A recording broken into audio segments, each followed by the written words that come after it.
আমার পরম শ্রদ্ধা দাদা মায়েদের সকলের যথাযোগ্য স্তরে প্রণাম, সমবয়সী এবং ছোটদের ভালোবাসা ও রামনন্দিত জয়গুরু। আমি আদিষ্ট হয়েছি ঠাকুর সঙ্গে কিছু বলার জন্য কিছুক্ষণ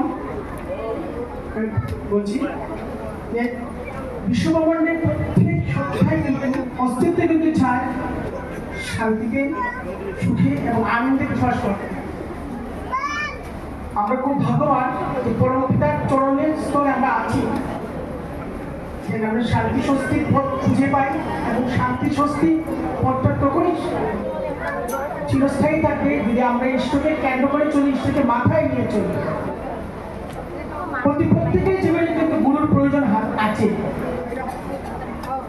কেন আমরা যখন প্রদীপ জ্বালাই কিছুক্ষণ পরে যখন প্রদীপটা নিভু অবস্থায় চলে যায়, তখন আমরা কি করি, কাঠি নিয়ে গুরুটাকে ভেঙে উপর দিকে এগিয়ে দিই। তবে আমাদের জীবনে যখন আমরা আপদে বিপদে পড়ব, তখন গুরু আমাদেরকে হাত ধরে সামনের দিকে এগিয়ে দেয় এবং চলার কায়দা জানিয়ে দেয়।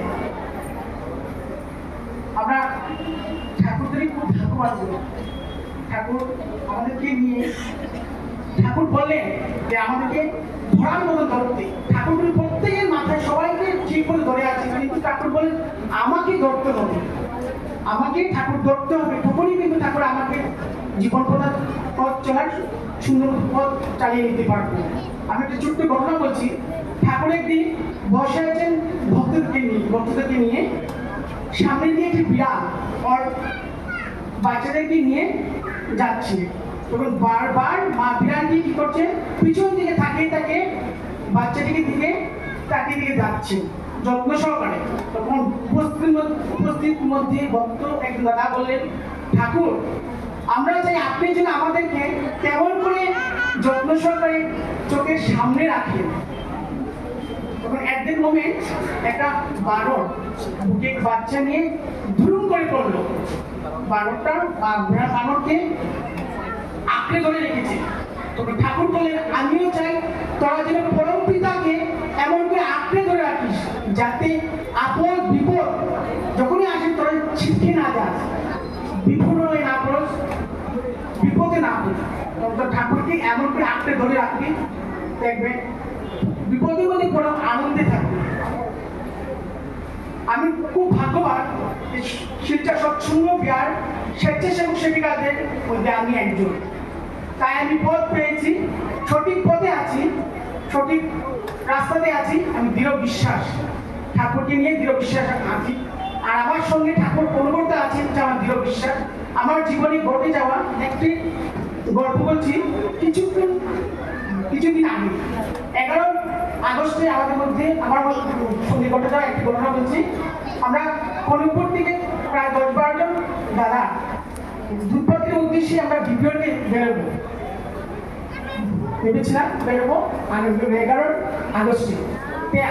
এর আগে 11 আগস্টের 4-5 দিন আগ থেকে আমার স্কুটির হরনটা পুরোপুরি নষ্ট হয়ে গেছে। আমি আগের দিন মেকানিক্সে দেখিয়েছিলাম যে হরনটা বাজছে।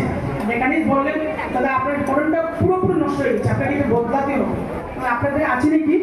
তখন বলে, না আমার কাছে নেই, তুমি শোরুম থেকে আনতে হবে। যেহেতু শনিবার ছিল, আমাদের এখানে সৎসঙ্গ ছিল, সৎসঙ্গ টাইম হয়ে যাচ্ছে, তাই আমি আগের দিন গেলাম না। পরদিন সানডেতে আমরা 9টার সময় বেরোবো বিপিএলের উদ্দেশ্যে। তখন আমার সঙ্গে আমি একটু ছোট্ট ভাইকে বলেছিলাম, 16-17 বয়সে ভাইকে বলেছি যাওয়ার জন্য, ও রাজি হলো। ওর জীবনে প্রথম বাইরে যাওয়া বিপিএলকে আমাদের সঙ্গে কোন এরিয়াতে করে, কিন্তু বাইরে যাওয়া প্রথম যাওয়া। যখন রীতিমতো 9টা বাজলো, আমরা রেডি হয়ে যাওয়ার জন্য, আমার যখন রেডি যাওয়ার জন্য কিছুক্ষণ যাওয়ার পর মনে হলো আমার স্কুটির তো হরনটা পাচ্ছে না। আর আমার সঙ্গে আমার পিছনে একটা বাচ্চা আছে, ওর জীবনে প্রথম ঠাকুর ধরে বাইরে বিপিএলকে বেরোবে। কিন্তু কিছু যদি ঘটে যায়, ওর মাথার থেকে ঠাকুর তো সরবে, পরিবার থেকে ঠাকুর সরবে, আর পুরো খুশি অধিকারীটা আমিও মনে মনে ভাবছি। ঠাকুরকে কিছু বলি নাই, মনে মনে ভাবছি। এখন কিছুক্ষণ যাওয়ার পরে টানটা আসলো। আর আমার একটা অভ্যাস, মানে অটোটা বাজুক না বাজুক, আমার ফিঙ্গারটা পুশ করার সঙ্গে সঙ্গে মানে মৃত হরণটা ওরা লাউ শুনে বেজে উঠতো, লাউ মানে নতুন শুনে বেজে উঠতো, উচ্চটা সাউন্ড নিয়ে বেজে উঠতো। তো পুরোটা পরিক্রমা করলাম, মানে রিপোর্ট করলাম, সুন্দরমতো বাজার কিছু হয়নি। এখন পর্যন্ত আমার এই নষ্ট ফটোটা এখন পর্যন্ত পাচ্ছি। দেখেন ঠাকুর আমাদের সঙ্গে আছে, কেননা আমরা যদি ঠাকুরের ইষ্ট নির্দেশ মেনে চলি প্রথমে ঠাকুর আমাদের সঙ্গে থাকবেই থাকবে, এটা আমাদের দৃঢ় বিশ্বাস। ঠাকুর ধরে যদি আমরা চলি আমাদের আপদ বিপদ রূপ সুখ থেকে মুক্ত থাকবে, মানে খুব শান্তিতেই থাকবো। আমি ছোট্ট ঘটনা বলছি, ছোট গান গেয়ে আমি একটু পরিবেশন করার চেষ্টা করছি। গুরুর নামে জয় দিলে শান্তি পাবে মনে, গুরু বিনা গতি নাই মানব জীবনে, রোগ সুখ ভব জ্বালা যাবে রে দূরে, রাধা নাম বদনেতে যদি নাম রে, তোরা জয় দে জয় দে জয় দে রে, পরম পিতার নামে জয় দে রে। পরম পিতার নামে জয় দে দিবি, আপনার জীবনে কিন্তু আনন্দে থাকবো, রোগমুক্ত থাকবো। আজকের জগতে প্রত্যেকেই কিন্তু অশান্তিতে ভোগ করছে, প্রথমত রোগে যা ভোগ করছে আর দুশ্চিন্তায় ভোগ করছে।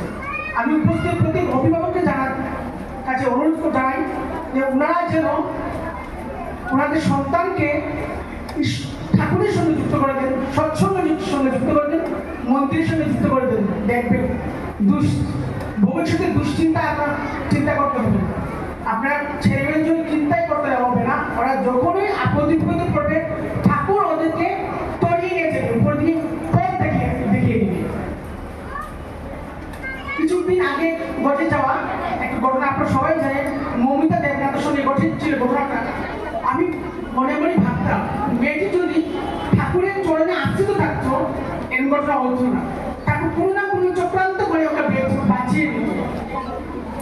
তখন দীক্ষা নিলে হবে না, কিছু কর্ম করতে হবে। আর আমাদের একমাত্র পথ এখন একমাত্র নির্দেশ হলো ডিপিওয়ার।